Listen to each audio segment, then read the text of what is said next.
151 train add हो रहा है, इसमें लोग बटेंगे। और एक बात रेलवे मंत्रालय ने बहुत स्पष्टता के साथ कहा है, कॉम्पिटिटिव प्राइसिंग होगा। कॉम्पिटिटिव प्राइसिंग होगा, प्राइस बराबर की रहेगी दूसरे रेलवे के बराबर। ऐसा नहीं है कि प्राइवेट ट्रेन आएगा तो वो अपनी मर्जी से प्राइसिंग फिक्स कर देगा। बिल्कुल कॉम्पिटिटिव प्राइसिंग होगी। तो इनको परेशानी क्या है? सुनिए मैं खामोश हो गया हूँ, आप ट्रेन दौड़ाइए पहले अपना। हाँ सुनिए हाँ, मोदी जी की स्पीच सुनिए। हाँ बताइए। अच्छी बात है, कांग्रेस मोदी जी का स्पीच सुना रहे हैं, इससे बढ़िया क्या हो सकता है? कुछ लोग अफवाहें फैलाते हैं, आप में से सुन भी नहीं पा रहा हूँ क्या बोल रहे हैं, थोड़ा सा माइक के पास तो लेकर जाइए। 22 साल की उम्र के बाद पढ़ाई करने के बाद रेलवे से जुड़े होंगे। ठीक है, आप कह रहे हैं कि रेलवे की प्राइवेटाइजेशन नहीं करेंगे, ऐसा उन्होंने कहा था। ये अरे सुना दीजिए ना, आप आवाज नहीं आ रही, आवाज नहीं आ रही, दिखा दीजिए, आवाज नहीं आ रही। हम कोशिश करते हैं, ये बनारस का कोई स्पीच बता रहे हैं, डेट बता दीजिए, उसका डेट बता दीजिए। लेकिन हमने जो सुना है 2013 में प्रधानमंत्री ने खुलकर मोहम्मद सलीम साहब कहा था कि जैसे सड़कों पर तमाम गाड़ियां दौड़ती हैं, वैसे ही रेलवे की पटरियों पर भी प्राइवेट गाड़ियों, और समझा रहे हैं अंजना जी 2013 में मोदी जी प्रधानमंत्री नहीं थे, ये बतौर प्रधानमंत्री का स्पीच है, और आपके आर्काइव में सुनाइए या सुनिए। ठीक है, मोहम्मद सलीम साहब संबित जी कह रहे हैं फायदा ही फायदा है, ये एडिशनल है, जो पहले से सरकारी ट्रेनें चल रही हैं उनको कुछ नहीं होने वाला है, फिर क्या दिक्कत है? अरे सुनिए जनाब, सुनिए सलीम साहब को बोल लेने दीजिए, अखिलेश जी आ रही है। उम्मीद है कि हमारी बात को सुनने को मिले दर्शकों को। एक पहला सवाल ये है कि मैं बहुत कुछ सोचा था बोलूंगा, लेकिन जो सब प्रश्न आ गया सामने, तो उसको पहले ध्यान रखता हूं कि ये अफवाह है या प्रचार है। ये लेके जब झगड़ा हो रहा है, पिछले साल, इतना पुराना नहीं, 12 जुलाई का आपका आज तक का खबर देखिए, शाम का इवनिंग का बुलेटिन में, उसमें आपको मिलेगा पीयूष गोयल जी पार्लियामेंट में ruled out privatisation of Indian railways, rail मंत्रालय। अच्छा, दूसरा आर्गुमेंट तो ये है कि अगर सड़क है, एयरपोर्ट है, उसमें सब लोग चलते हैं, बिल्कुल ठीक है, भारत सरकार का नॉर्थ ब्लॉक, साउथ ब्लॉक भी अभी अदानी अंबानी सब चल सकते हैं, कोई दिक्कत नहीं है चूंकि, लेकिन एयरपोर्ट से साथ आप कंपेयर मत कीजिए। अभी वो एयरपोर्ट भी प्राइवेटाइज हो जा रहा है, और एयरलाइंस, भारतीय जो इंडियन एयरलाइंस है वो भी खत्म हो जा रहा है।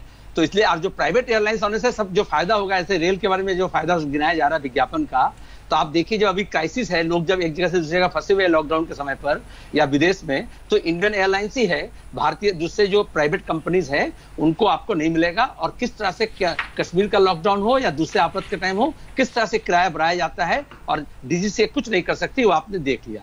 दूसरी बात, एक झूठ बोला जा रहा है, झूठ कि पुराने ट्रेन बंद नहीं हो रही है।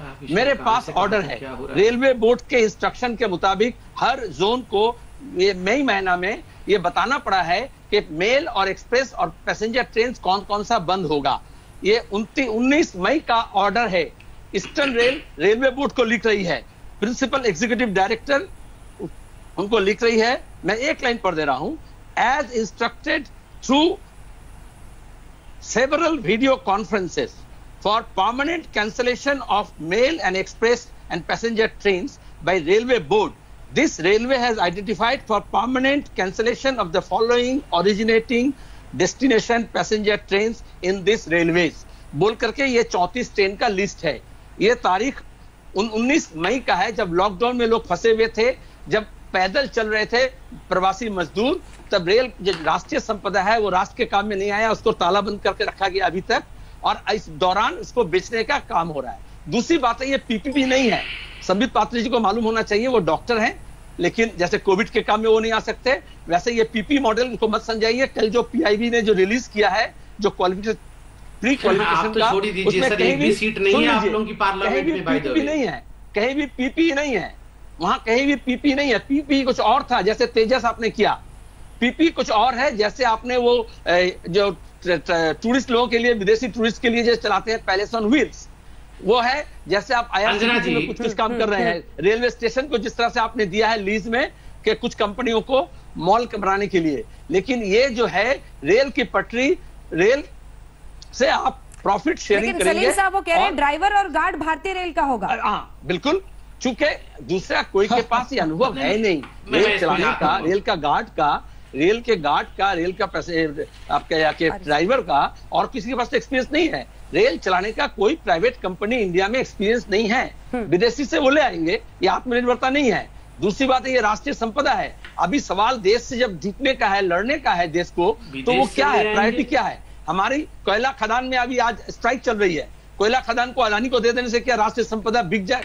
सरकार संपद बनाती है, चंद्रमा में चले जाएंगे। क्या डिबेट हो रहा है? ये कोयला खदान में चले गए हैं, अभी थोड़ी देर में चंद्रमा में भी चले जाएंगे। ये क्या विषय है, कहा जा रहे हैं? ये बेचने वाले हैं, ये नीलाम बैठे हुए हैं। बैंक घोटाले से जो लोग पैसा निकाले हैं, आपको मालूम नहीं है? अनिल अंबानी का रेल, मेट्रो रेल मुंबई का चला, वो चलाए थे, जिम्मेदारी लिए थे, बाद में सरकार को लेना पड़ा। DMRC metro